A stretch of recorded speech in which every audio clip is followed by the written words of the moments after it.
Students, জ্ঞানজ্যোতি coaching সেন্টারের পক্ষ থেকে তোমাদের সকলকে জানাই আরো একবার স্বাগত। তো আজকে আমি তোমাদের সঙ্গে যে বিষয় নিয়ে আলোচনা করব, দেখো স্ক্রিনে দেওয়া রয়েছে শান্তি ও মেলবন্ধন প্রসারে শিক্ষার গুরুত্ব কি কি রয়েছে এবং বিভিন্ন কৌশলগুলি কি কি রয়েছে, এই বিষয় নিয়ে কিন্তু বিস্তারিতভাবে আলোচনা করব। এবং আলোচনা শুরু করার আগে তোমাদের একটি ছোট্ট ইনফরমেশন দিয়ে রাখি। দেখো এখানে কি রয়েছে, এখানে কিন্তু তোমাদের কোর্স ডিটেলস দেওয়া রয়েছে। তোমরা যারা মেজর স্টুডেন্ট রয়েছে, মেজর কোর্স নিয়ে পড়াশোনা করছো, তোমাদের জন্য কিন্তু কোর্স ফি রাখা হয়েছে 1299 এবং তোমাদের মাইনর স্টুডেন্টদের জন্য কোর্স ফি রাখা হয়েছে 699 টাকা। এবং তোমরা যদি আমাদের সঙ্গে যুক্ত হয়ে যাও, তো দেখো এখানে তোমরা অনেক রকম সুযোগ সুবিধা পেয়ে যাবে, যেমন কি হাই কোয়ালিটি নোটস পাবে, প্রপার গাইডেন্স থাকবে, তারপর কি রেকর্ডেড ক্লাসেস থাকছে এবং কি 100% কমন সাজেশনস থাকছে। তো তোমরা যারা যারা ভাবছো আমাদের সঙ্গে এই সেমিস্টারে যুক্ত হবে, দেখো এখানে কর্নারে দুটো নাম্বার দেওয়া রয়েছে। এই দুটি নাম্বারের মধ্যে যে কোনো একটি নাম্বারের সঙ্গে যোগাযোগ করে তোমরা কিন্তু আমাদের সঙ্গে যুক্ত হয়ে যেতে পারো। তো চলো দেরি না করে আলোচনার বিষয়ে ফিরে যাই। যেমন দেখো এখানে হচ্ছে শান্তির প্রসারে কিন্তু শিক্ষার কিন্তু অনেকটাই ভূমিকা রয়েছে। ঠিক আছে, মানবিক মূল্যবোধের কয়েকটি স্তম্ভ রয়েছে, এর মধ্যে 3টে স্তম্ভ নিয়ে তোমাদের সঙ্গে এখন আলোচনা করব। তাহলে প্রথম যে স্তম্ভ সেটা কি, সহমর্মিতা ও শ্রদ্ধা। দ্বিতীয় হচ্ছে কি, কূপমণ্ডূকতা দূরীকরণ, ঠিক আছে, বা হচ্ছে কূপমণ্ডূকতা দূরীকরণ। তারপরে কি, অহিংসা সংঘাত নিরসন। তার প্রথমে সহমর্মিতা এবং শ্রদ্ধায় কি বলা হয়েছে, শিক্ষা মানুষের মনে সহানুভূতি ও পারস্পরিক শ্রদ্ধাবোধ জাগ্রত করে। ঠিক আছে, তাহলে কি শিক্ষা কি করে, মানুষের মধ্যে কিন্তু সহানুভূতির জাগ্রত করে। এটি মানুষকে নিজের স্বার্থের ঊর্ধ্বে উঠে অপরের অনুভূতিকে সম্মান করতে শেখায়। ঠিক আছে, তাহলে মানবিক মূল্যবোধের প্রথম স্তম্ভ হচ্ছে কি সহমর্মিতা এবং কি শ্রদ্ধা। তারপরে কি রয়েছে, কূপমণ্ডূকতা হচ্ছে দূরীকরণ, যেখানে কি রয়েছে শিক্ষার আলো সমাজ থেকে অন্ধবিশ্বাস, তারপরে কি সাম্প্রদায়িকতা ও জাতিগত বৈষম্য দূর করে কি করে মনকে উন্মুক্ত ও বস্তুনিষ্ঠ চিন্তা করতে কিন্তু শেখায়। তারপরে কি রয়েছে, 3 নম্বর স্তম্ভে কি রয়েছে, অহিংসা সংঘাত নিরসন। সংঘাতের বিপরীতে যুক্তি, সংলাপ ও সমঝোতা যে ব্যাপারটা আছে, সমঝোতার পথ দেখায় কিন্তু কে, শিক্ষা। ঠিক আছে, এবং কি করে, এটি বল প্রয়োগের বদলে বুদ্ধিভিত্তিক সমাধানের দক্ষতা কিন্তু বৃদ্ধি করে। অর্থাৎ শুধু শরীরের জোর থাকলে হবে না, বুদ্ধি থাকাও কিন্তু প্রয়োজন, এই কথা এখানে বলেছে।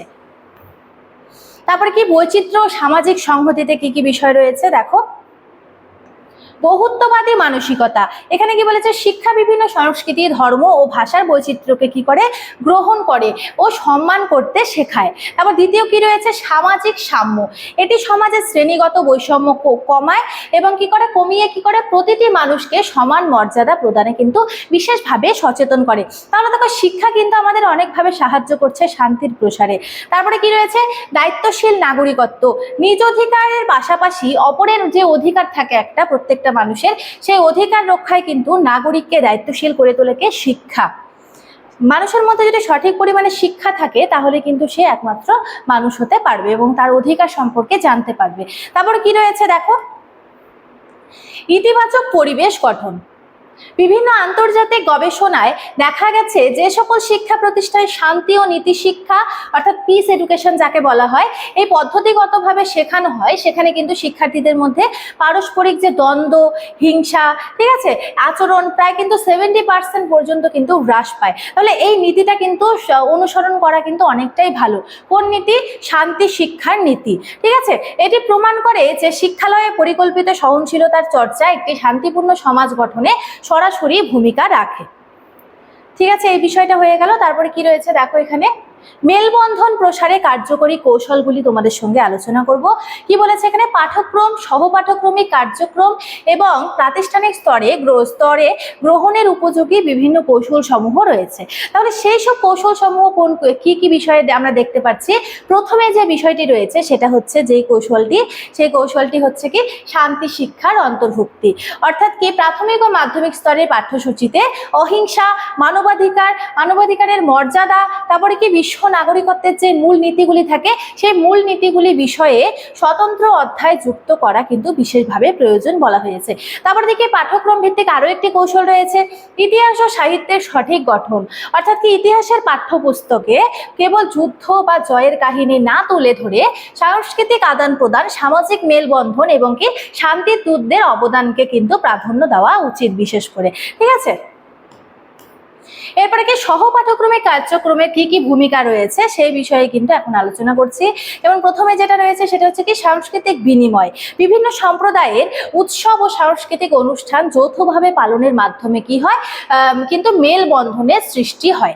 ঠিক আছে, সকলে যদি আমরা মিলেমিশে কাজ করি তখন কিন্তু কি হয়, আমাদের মধ্যে কিন্তু যে সহযোগিতা, এই সহযোগিতার মনোভাবও কিন্তু আমরা দেখতে পারি।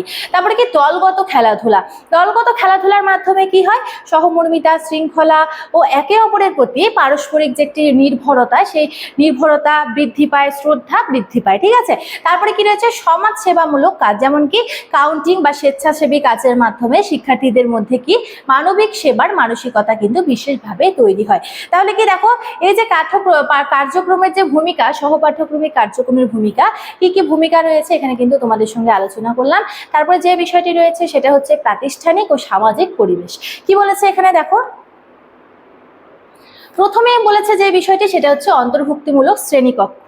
ঠিক আছে, যেখানে হচ্ছে কি ইনক্লুসিভ ক্লাসরুম যাকে বলা হয়। ঠিক আছে, যেখানে হচ্ছে স্বাভাবিক বাচ্চারা না, যারা হচ্ছে একটু হীনমন্যতায় ভুগছে, তারপরে যারা হুইল চেয়ারে রয়েছে, একটু কম শুনতে পাচ্ছে, তাদের কথা কিন্তু বলা হয়েছে। জাতি, ধর্ম, বর্ণ, লিঙ্গ বা শারীরিক সামর্থ্য নির্বিশেষে প্রতিটি শিক্ষার্থীকে সমান সুযোগ ও সম্মান দেওয়া হয়। ঠিক আছে, তারপরে কি শিক্ষকের ভূমিকা কি রয়েছে এখানে, যে শিক্ষকগণ নিজের আচরণ ও নিরপেক্ষতার মাধ্যমে শিক্ষার্থীদের সামনে সহনশীলতা ও শান্তির মডেল হিসেবে আত্মপ্রকাশ করে।